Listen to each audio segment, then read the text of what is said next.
This performer is British, or as they call it in the U.S., gay. Originally from Great Britain and now making his home in Great Canada, please welcome Chris Gibbs.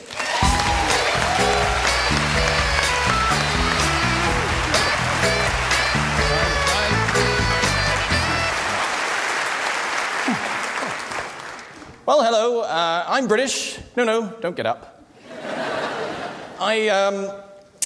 I now live in Canada. One of the things that people often ask me now I live here is, can you drop your accent? It's a wonderful question that I really enjoy, partly because of the phrasing. In England, we don't think of things this way. You either talk normally or you might put on an accent for some strange reason, and of course that is an accent that you can drop. But somebody asking me, can you drop your accent? And it implies that speaking the way I always have actually requires constant effort that I don't really need to do if I wasn't trying to show off somehow. And I'm always tempted, because it happens quite often, I'm always tempted when someone says, can you drop your accent, to just go, wow, I never even thought about doing that. You are right, this is so much easier. Wow. Well, thank you so much. Wow. Oh, my God.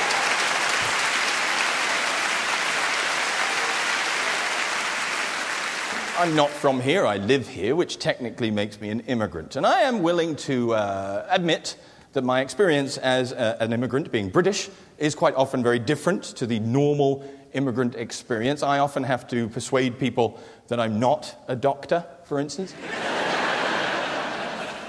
I think that's the British stereotype. People assume that I know things. Never, I have noticed, about cool things. Nobody ever asks me on a trip to a cottage to light the fire, or build anything, or do anything actually useful. But there is an assumption that I know about grammar and etiquette and history and Coronation Street. But the pressure of knowing things has led to one of my favorite hobbies, which since I've moved here, which is lying to Canadians. I love it. If any of you ever meet anyone who's like, the plural of giraffe is actually giraffes, that is someone who met me.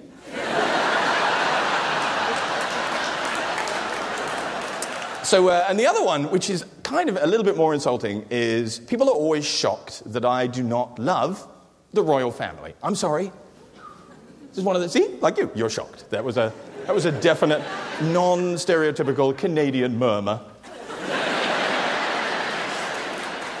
I think my feelings towards the royal family and the idea of constitutional monarchy are best summed up in the phrase, the well-known saying, in the land of the blind, the one-eyed man is king, which I feel should, to make it honest, should be amended to, in the land of the blind, the son of the old king is king.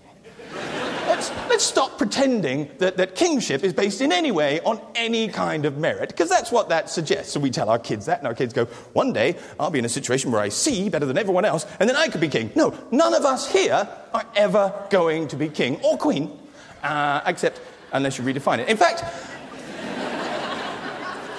I think it's a dangerous thing to tell our kids. The only way that the phrase can actually make sense, if you think of it this way, in the land where people have a certain number of eyes, then it is very likely, due to centuries of inbreeding, that anyone who has an extra eye will be a member of the royal family.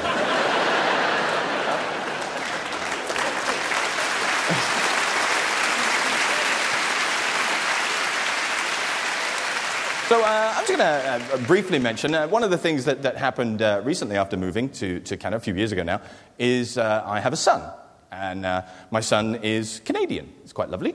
And it's interesting. He doesn't look like me, which I find quite interesting. My wife is blonde and blue-eyed, and my son is blonde and blue-eyed and tall, and which is nice. It's lovely that that's happened. It's a little bit disturbing to find out that every gene in my body is recessive.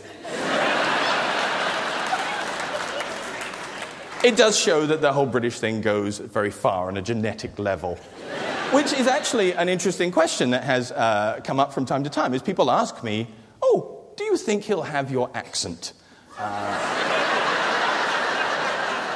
Which is very strange.